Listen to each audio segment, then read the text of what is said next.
दोस्तों, मेरा नाम अंकित है और फैसेट्स ऑफ यूपीएससी में आपका स्वागत है। रिसेंटली सीडीएस का पेपर कंडक्ट हुआ है, तो हम कंप्लीट एनालिसिस करेंगे जैसा कि करते आ रहे हैं, और हर क्वेश्चंस के जैसा हम सोर्स वगैरह डिस्कस करते हैं प्रीवियस ईयर क्वेश्चन से लिंक करके, वैसे ही कवर करने वाले हैं। तो ये पहला क्वेश्चन है, आपको वही काम करना है, पहले वीडियो पॉज करके खुद से अटेम्प्ट करना है, फिर एनालिसिस को कवर करेंगे हम। देखिए, राणा कुंभा जी के विषय में पूछ रहे हैं, मेवाड़ के राणा कुंभा के विषय में।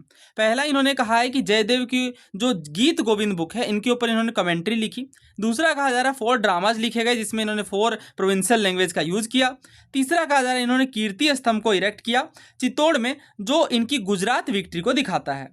सो एक मंथ पहले हमने ये वीडियो कवर करी थी जिसमें हमने जियो साइंटिस्ट के क्वेश्चन को कवर किया था, तो उस टाइम पे मैंने ये बात डिस्कस करी थी। आप इसे देख लीजिए, दोबारा रिविजन हो जाएगा। Now this is a very difficult one. क्या पूछा जा रहा है कि साइंस ऑफ म्यूजिक यानी म्यूजिक के विज्ञान से संबंधित 3 किताबें जो है, संगीत राज, संगीत मीमांसा और सुधा प्रबंध, ये आदिल शाह, अमीर खुसरो और महाराणा कुंभा ऑफ मेवाड़ यानी मेवाड़ के महाराणा कुंभा। तो देखिए, इसका जो आंसर है वो ऑप्शन डी है। मेवाड़ के महाराणा कुंभा जो है बहुत ही ज्यादा इंटरेस्ट रखते थे म्यूजिक में, और इनके द्वारा जो 3 किताबें लिखी गई वो है संगीत राज, संगीत मीमांसा और सुधा प्रबंध। तो थोड़ा डिस्कशन कर लेते हैं। हम बात कर रहे हैं महाराणा कुंभा जी की। तो ये सबसे पहली बात आपको ये ध्यान रखना है, ये सिसोदिया क्लैन से बिलोंग करते हैं, मेवाड़ के राजा थे, मेवाड़ किंग। और अगली बात आपको ये यहाँ पे समझनी है कि इतना ज्यादा इनका इंटरेस्ट था वीणा में कि वीणा वादन प्रवीणेन, ये नाम से इन्हें संबोधित किया जाता है। ये क्वेश्चन भी बना है और पूछा जाता है। इसके बाद म्यूजिक की जब बात आएगी तो इन्होंने बहुत सारी कमेंट्रीज वगैरह भी लिखी हैं, जैसे जो गीत गोविंद है, गीत गोविंद बहुत फेमस बुक है, किनके द्वारा लिखी गई है? जयदेव जी के द्वारा। तो इस पर इन्होंने कमेंट्री भी लिखी है राणा कुंभा जी ने। तो इसके ये कुछ इंपॉर्टेंट बातें थी। इसके बाद जब भी बात आएगी महाराणा कुंभा की तो हम विजय स्तंभ को कैसे भूल सकते हैं? विजय स्तंभ जो है ये इनके द्वारा किस कारण से बनाया गया, यह भी आपको समझना है। तो बेसिकली ये अपनी जीत का जो जश्न है कॉमेमोरेट करने के लिए, किस चीज को? तो मालवा और गुजरात, इन दोनों की कंबाइंड आर्मीज पर इन्होंने जीत हासिल की थी, और उस टाइम पे इन आर्मीज को लीड करे थे महमूद खलजी रूलर थे गुजरात के, महमूद खलजी। इसके खिलाफ जो है विन किया था महाराणा कुंभा ने। आंसर ऑप्शन डी है। आगे तो आपने देखा किस तरीके से हमने इसे डिटेल में कवर किया था, यही क्वेश्चन पूछा गया। ये फ्री लेक्चर का पार्ट है, ठीक है, इवन ऐसा नहीं कि ये पेड लेक्चर का पार्ट है, ये हमारे फ्री यूट्यूब वाले लेक्चर का पार्ट है। हालांकि बहुत सारे क्वेश्चन पेड लेक्चर से हैं, फ्री लेक्चर से हैं, तो उन्हें हम 1 बाय 1 डिस्कस करने वाले हैं।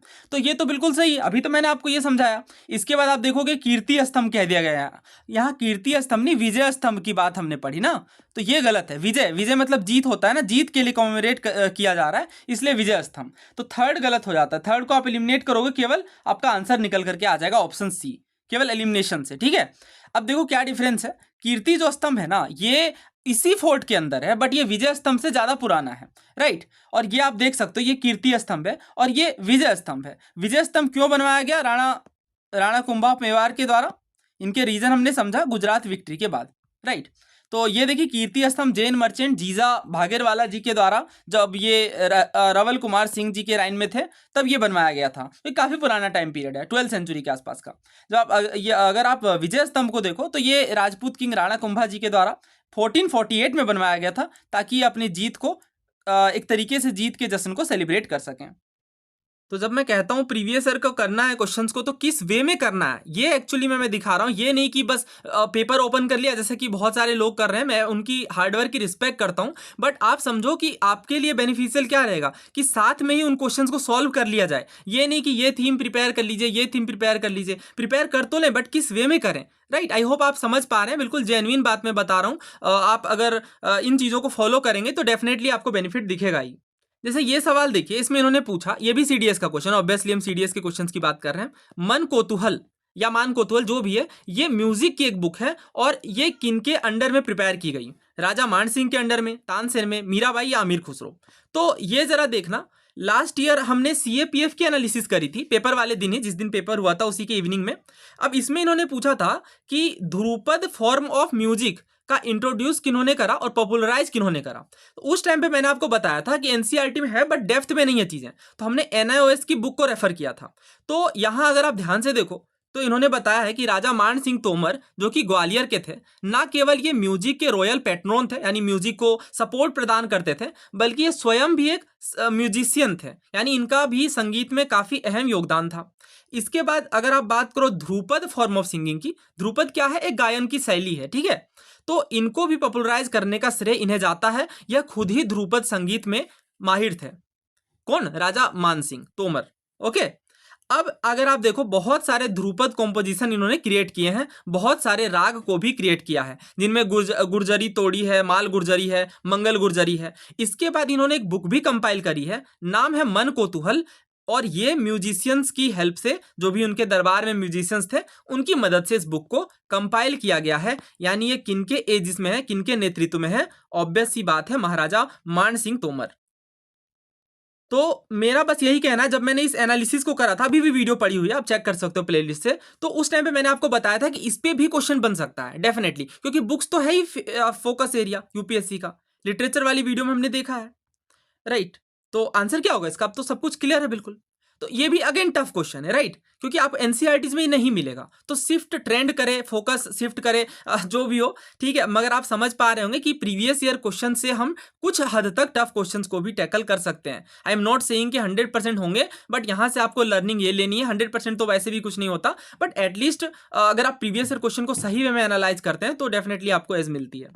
अब अगर आप देखो तो ये सीएपीएफ का पेपर है, राइट। सीएपीएफ में इन्होंने पहले भी राजा मान सिंह तोमर के ऊपर क्वेश्चन पूछा है, आर्ट एंड कल्चर का क्वेश्चन है, बट ये फोकस एरिया है म्यूजिक के अंदर।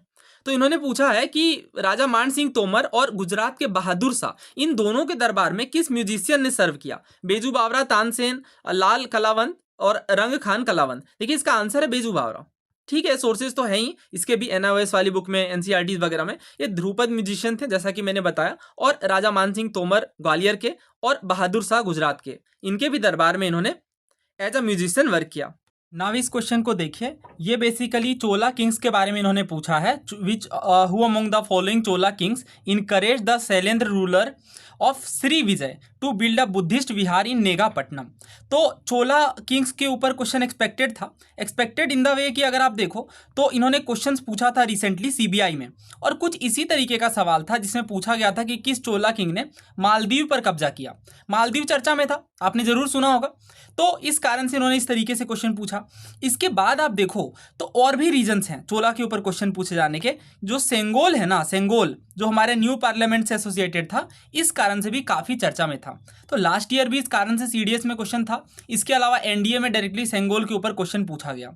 तो आई थिंक ये रीजन रहा, तो इसे हमें डेप्थ में प्रिपेयर करना चाहिए। और ये सब चीज़ें हमने कल ही अपने पेड लेक्चर में कवर किया था, राजेंद्र चोल के विषय में, और इसके बाद चोलाज की एडमिनिस्ट्रेशन कैसी थी, और इसके बाद फाउंडर कौन थे। काफ़ी सारी चीज़ें चोल डायनेस्टी के ऊपर हमने कवर करी थी। कुछ नोट्स वगैरह भी मैंने प्रोवाइड किया था, बिकॉज ये काफ़ी ज़्यादा इंपॉर्टेंट सेक्शन है। एनसीईआरटीज़ को भी हमने कवर किया था और कुछ क्वेश्चंस भी कवर किए थे। तो ये चीज़ आपको तमिलनाडु बोर्ड में डायरेक्टली देखने को मिल जाएगी। 11th क्लास की जो तमिलनाडु बोर्ड की बुक आती है ना, इसमें साफ तौर से लिखा हुआ है, और वैसे मैंने पेड लेक्चर और बाकी सारे लेक्चर्स में भी कवर किया है। Raja Raja Chola allot the Shailendra king Mara Vijaya Tunga Varman to build a Buddhist monastery at Nagapattinam, यानी नागपट्टनम में एक बुद्धिस्ट मोनेस्ट्री को एस्टेब्लिश करने की परमिशन राजा राज चोल ने दी थी। अब देखिए बात यह है ना कि शैलेंद्र किंग मतलब साउथ ईस्ट एशिया की ये बात कर रहे हैं, और उनसे काफ़ी ज़्यादा रिलेशन रहा था चोलाज का। इवन कई सारे मिलिट्री एक्सपेडिशंस भी देखने को मिलते हैं, सैन्य अभियान भी देखने को मिलते हैं। तो इस कारण से जो इसका आंसर है हम साफ तौर से पढ़ सकते हैं यहाँ, राइट। राजा राज चोल की बात कर रहे हैं, तो राजा राज चोल के विषय में क्वेश्चन काफ़ी पूछे जा रहे हैं, राजेंद्र चोल के विषय में भी पूछे जा सकते हैं, तो इन्हें हमें अच्छे से प्रिपेयर करना चाहिए। जैसे इसका आंसर भी जो है वो राजा राज चोल था, और ये भी हमारी 11th क्लास की बुक से था। नाउ इस क्वेश्चन को देखिए, इसमें इन्होंने क्या पूछा है, पांड्य किंगडम की कैपिटल सिटी मदुरई के विषय में पूछा है। पहले ये कहा जा रहा है कि इसे मदुरी कांची के रूप में डिस्क्राइब किया गया, और ये एक बड़ा सा ग्रैंड शहर था, मतलब बहुत विशाल शहर था, जिनमें 3 तरफ तो दीवारें थी और चौथी तरफ वेगाई नदी थी।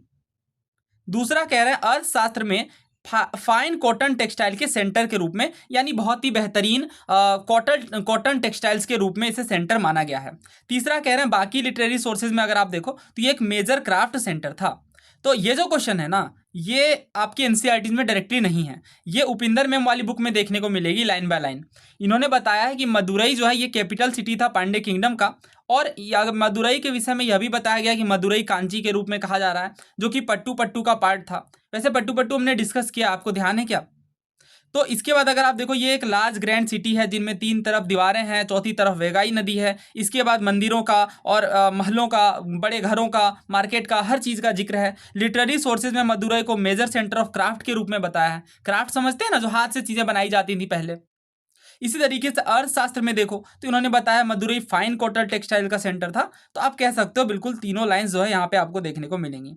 कोरकाई वगैरह आपको ध्यान होगा, सिविल सर्विसेज में लास्ट ईयर पूछा गया।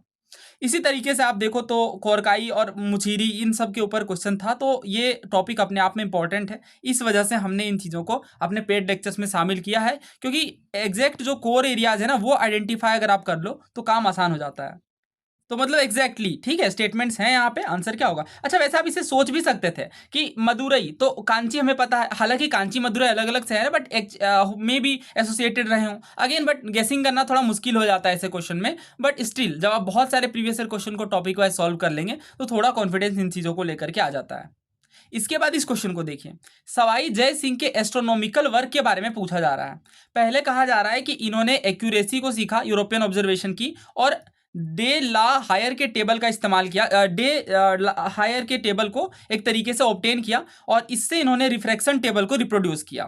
ठीक है। दूसरा ये कह रहे हैं कि इनके जो his astronomers also develop a telescope of their own to observe the lunar phases of Venus, यानी इन्होंने एक तरीके से टेलीस्कोप को भी डेवलप किया और वीनस जो कि एक तरीके से प्लेनेट है हमारा, उसके फेजेस को ऑब्जर्व किया। अब ये आप अगर देखो तो स्पेक्ट्रम में आपको ये चीज़ें देखने को मिलेंगी। ठीक है, हर हर बुक में आपको ये देखने को मिलेगा, इवन एनसीईआरटी में भी देखने को मिलेगा कि सवाई जयसिंह ने पिंक सिटी को, जयपुर की पिंक सिटी को बनवाया और 5 एस्ट्रोनॉमिकल ऑब्जर्वेटरीज को स्टैब्लिश किया। इसके बाद इन्होंने टाइम टेबल को भी प्रिपेयर किया, जिस टाइम टेबल का नाम जिज मोहम्मद शाही था, और इससे इनकी एस्ट्रोनॉमी पर काफ़ी हेल्प मिलती थी। ये चीज़ आप 7th एनसीईआरटी में भी देखोगे, बॉक्सेस इंपॉर्टेंट होते हैं, हमने कंप्लीट पढ़ाया भी है यूट्यूब पे भी। इवन सवाई जयसिंह जो कि अम्बेर के राजा थे, इन्होंने 5 एस्ट्रोनॉमिकल ऑब्जर्वेशन को स्टैब्लिश किया था। बट ये चीज़ आपको एनसीईआरटी में कंप्लीट लाइन बाय लाइन नहीं मिलेगी, ये यूनिवर्सिटीज़ के बुक से सॉल्वेबल रहेंगी, जिसमें अगर आप देखो तो इन्होंने बताया he learn of the accuracy of European observation and obtain de la Hire table from which he reproduce a refraction table, मतलब लाइन बाय लाइन है। बट अगेन ये एनसीईआरटीज का पार्ट नहीं है, टू बी वेरी ऑनेस्ट, और ऐसे question को paper में आंसर करना डिफिकल्ट होता है। इसके बाद अगर आप देखो तो इन्होंने ये भी बताया कि यूरोपियन टेलीस्कोप के जो उनके एस्ट्रोनॉमर्स हैं, इन्होंने यूरोपियन टेलीस्कोप का यूज किया जिससे वीनस के लूनर फेजेस को स्टडी किया जा सके।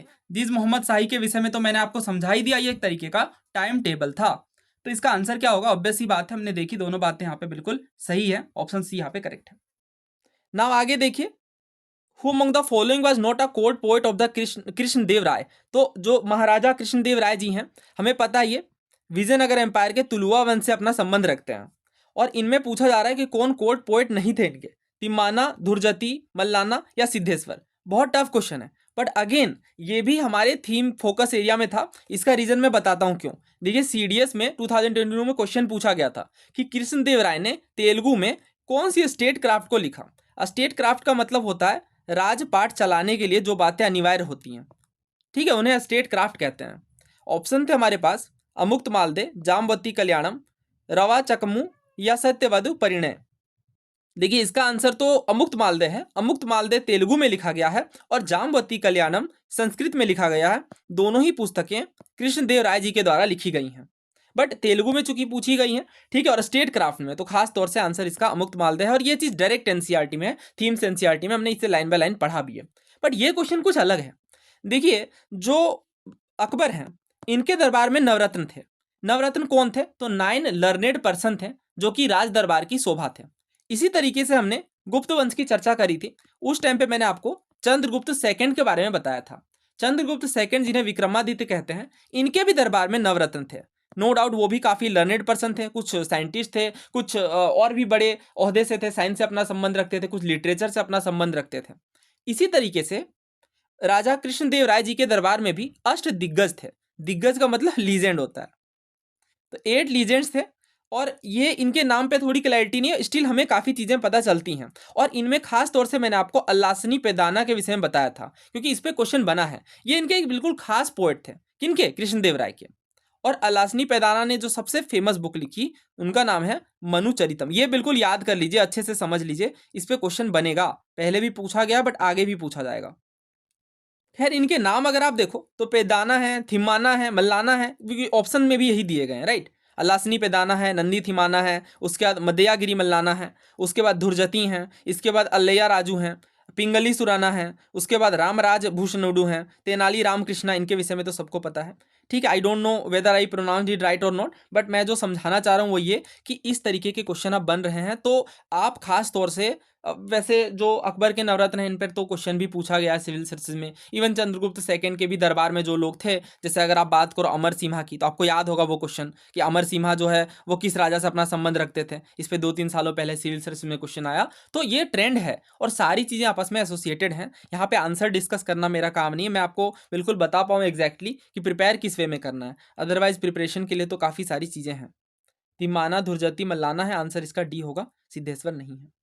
अब इनको एक बार अच्छे से देख लीजिए। एटलीस्ट सीएपीएफ में तो मैं एक्सपेक्ट कर ही रहा हूँ। विजयनगर एम्पायर से तो वैसे हर साल क्वेश्चन आता है, 50 से भी ज़्यादा क्वेश्चंस आए हैं। वीडियो प्रोसेसिंग में मैं आपको जल्दी प्रोवाइड कर दूंगा। जिस तरीके से बुद्धिज्म जैनिज्म में हमने कितना आई थिंक 40-50 क्वेश्चन जो भी थे हमने कवर करे थे, उसी तरीके से हम बाकी टॉपिक्स को भी 1 बाय 1 कवर करेंगे। अच्छा ये क्वेश्चन देखिएगा, इन्होंने भक्ति पोएट नामदेव जी के विषय में पूछा था और पहला स्टेटमेंट ये था कि इन्होंने सदर्न भक्ति को नॉर्दर्न इंडिया में लाने का प्रयास किया था। ये एक राइगोरस मोनोथिस्ट थे। मोनोथिस्ट का मतलब एकेश्वरवादी, जो वन गॉड में बिलीव करते हैं, एकेश्वरवादी, ठीक है। और इन्होंने कास्ट डिस्टिंक्शन का विरोध किया, यानी जाति पात का विरोध किया। तीसरा कह रहे हैं ये एक डिवोट फॉलोवर थे कबीर के। दोस्तों हम हमेशा बात करते हैं क्वेश्चंस के अंदर कुछ खास चीज़ों की, जैसे अगर आप यहाँ देखो तो इन्होंने लिखा सीम्स टू हैव, मतलब ऐसा प्रतीत होता है कि इन्होंने सदर्न भक्ति को नॉर्दर्न इंडिया में लाने का प्रयास किया। बिल्कुल ये नहीं कह दिया कि हाँ इन्होंने लाया ही, या फिर बिल्कुल एक तरीके से एक्सट्रीम वर्ड इन्होंने इस तरीके से नहीं लिखा है। बट जब आप तीसरे स्टेटमेंट को देखते हो, he was a devote follower. Devote का मतलब क्या होता है? बिल्कुल अनन्य भक्त, अनन्य भक्त, राइट। तो अब ये स्टेटमेंट को डेफिनेटली अगर आप ऐसे भी सोचो तो ये डिग्री को बढ़ा देता है, इंटेंसिटी को इंक्रीज करता है स्टेटमेंट्स के, और ये चीज़ें बहुत ज़्यादा मैटर करेंगी। आप थोड़ा सा इस पर फोकस करिएगा एमसीक्यू सॉल्व करते टाइम, आधे से चीज़ें आपके ऐसे ही सॉर्ट आउट हो जाएंगी।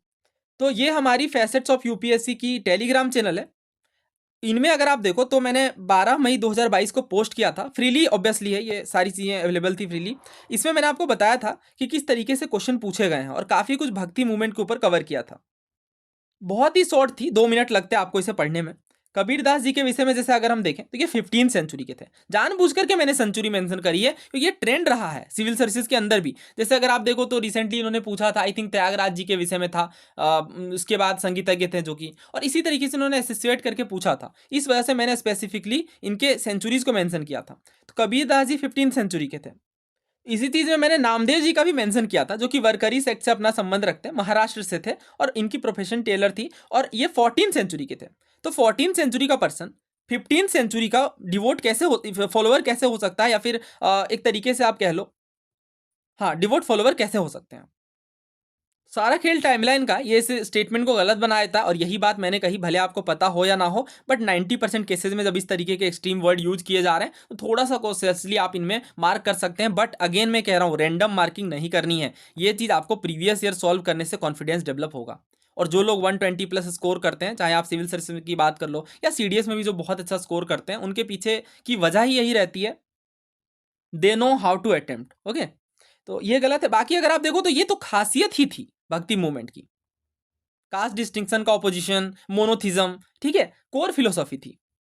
इसके बाद ये बात भी बिल्कुल सही है क्योंकि महाराष्ट्र ही अपना संबंध रखते थे, तो कहीं ना कहीं एक लिंकेज था सदर्न इंडिया और नॉर्दर्न इंडिया के बीच। अच्छा ये पैटर्न अब नहीं छूटने वाला है, ठीक है। स्टेट पीएससी ने भी अडॉप्ट कर लिया है, कितने स्टेटमेंट सही है कितने गलत, और यूपीएससी भी बिल्कुल अडेप्ट हो गई है। तो सिविल सर्विस में भी हम इस तरीके के क्वेश्चन डेफिनेटली एक्सपेक्ट कर सकते हैं। दोस्तों पेड कोर्स के विषय में बहुत लोग जानकारी चाहते हैं। देखिए मैंने नंबर दी हुई है ऑलरेडी, वहाँ आपको डेफिनेटली वो हेल्प करेंगे, ठीक है। बहुत ही क्विकली वो रिस्पॉन्स करेंगे और सारी डिटेल्स आपको प्रोवाइड कर देंगे। और मिलते हैं जल्द ही नई वीडियो में, इसके एनालिसिस को हम कंप्लीट करेंगे, सारे हिस्ट्री के क्वेश्चंस पहले, तभी अदर सब्जेक्ट को डिस्कस करेंगे। आपसे एक रिक्वेस्ट रहेगी कि अगर आप कमेंट में बता दें कि हिस्ट्री के बाद हमें किस सब्जेक्ट को कवर करना चाहिए, तो हमें प्रोसीड करने में आसानी होगी। धन्यवाद, जय हिंद।